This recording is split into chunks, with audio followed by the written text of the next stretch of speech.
Okay, guys, here I am. I'm in the workshop this morning. I'm working on a couple of things, trying to get it done. So, there's a couple of things that I wanted to go over that probably should have been included in the first video on how to fly. But there are rules and regulations for flying RC airplanes in the United States. And this is geared strictly to the United States. If you are in a different country, it is highly possible that your rules may vary, be different, or not exist at all. I've got my cheat sheet beside me. You guys can probably see that I've got my guitars in here. This is where I do some of my music, which ends up being backtracks for videos.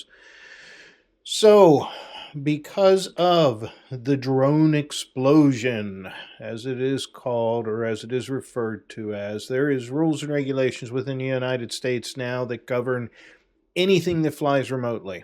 The United States government refers to it as UAS, Unmanned Aerial Systems. So since the explosion of being able to go to pretty much any store, Walmart, Costco, whatever you go to, you can go and get a drone. And with that comes some responsibility, but people are not that smart, so they fly drones around airports where they can collide with real airplanes and cause real damage. So the FAA has instituted some governing rules that I'm sure you have heard of, and if you haven't, please pay attention closely. The very first thing is, I am not a lawyer. This is not legal advice. Please do your reading, your research, check with your local clubs, find out what's supposed to be done.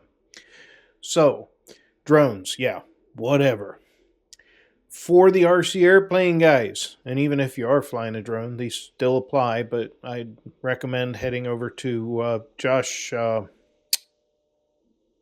can't remember his name. I'll put the link up here. There's a gentleman that's really big into drones. He'll help you out. So, airplanes, the first thing you need to do if you have not flown an RC airplane before, you're just getting into the hobby, you need to register with the FAA. You need to head over to the drone zone on the FAA's website, create your user ID, login, and everything else. You need to take the trust test.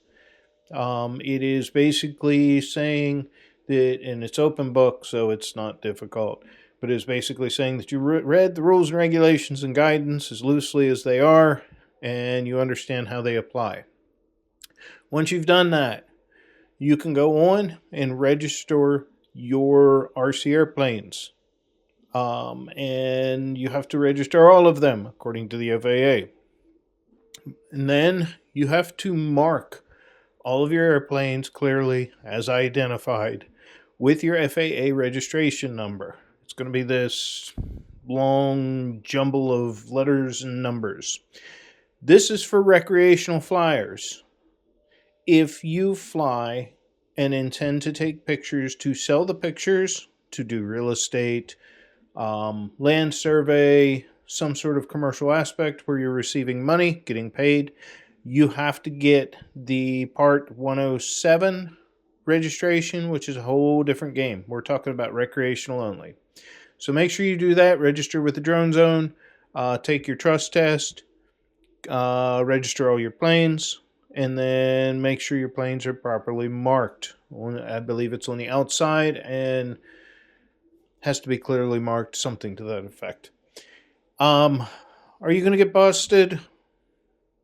I don't know. I've never seen the FAA come out to anywhere that I'm flying before, but if you should cause an accident, you can pretty much bet your bottom dollar that you're going to end up in the crosshairs for the FAA. Just do it. It's simple. Take care of it. It sucks. Thanks, drones. Let me discuss one other thing real quick. Flying areas. So that's not something that I discussed also in the videos for introduction to flying RC airplanes, and I want to cover that real quick. There are two types of places that you can fly.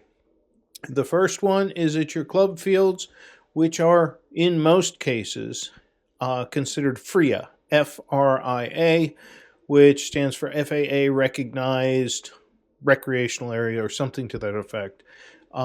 It is already marked on all the FAA charts. All the commercial air pilots, general aviation should already know that RC airplanes are flying there. and you have a ceiling of, depending on where you're at, 400, 700, or 1,200 feet is the highest you should be flying. You have to check with your club. Those areas are typically registered with the AMA. They're registered with FAA. They're an established club, and they have an established field. You do not need the required RFID, or the IDER that has the Wi-Fi Bluetooth module in it, to identify the airplane to any aircraft. How they're picking up Bluetooth, I don't know. It's whatever. So you do not need the RFID module inside of your plane.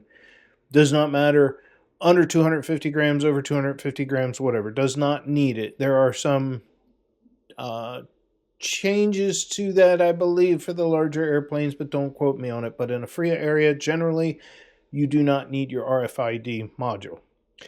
Everywhere else that is not an FRIA recognized area or FAA recognized area for recreational flying, you have to have the little Bluetooth Wi-Fi module in your flying aircraft if it is over 250 grams or over 0.55 pounds.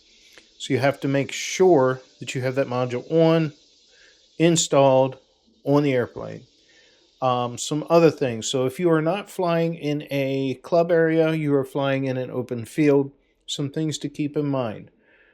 When you go out to a field, you pick your location. Look around, look for power lines, look for light poles, look for trees, look for any other hidden gems that are going to be within, I don't know, 100 yards, maybe 200 yards of where you're flying, depending on the size of the airplane and your skill level.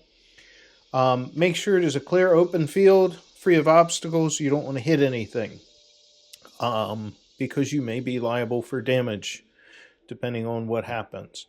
So if you're going anywhere else, have to have the RFID. Make sure that you're clear of obstacles, trees, poles, power lines, etc., etc. And cars. You don't want to hit your own car either. That's kind of embarrassing if you do that.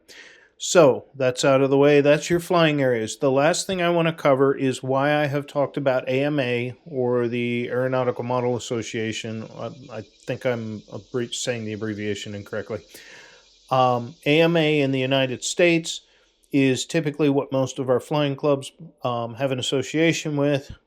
If you are a member of AMA and you are out flying on an AMA field and you happen to have an AMA helps with, they are not the primary, they help with insurance cost coverages for any damage that you may have an and hit something. So if you hit somebody's house and cause catastrophic damage, there is coverage there. So this should be more incentive to find a flying club, join the AMA, join the club, and not have to worry about crashing an airplane and doing a lot of damage and having a lot of problems. If you are not at a flying field, you will have to check with the AMA. I do not know that they cover. I don't think they do cover anything outside of AMA fields unless they are AMA sanctioned events. So food for thought. Might not want to crash that plane if you're flying it over at the school and crash it into the neighbor's house. It used to be, when I first got into the hobby, all these restrictions, rules, and sue-happy things did not exist, but they do now. So, do a little bit of research, check up on some of this stuff, and then get out there and fly something. Guys, have a good morning.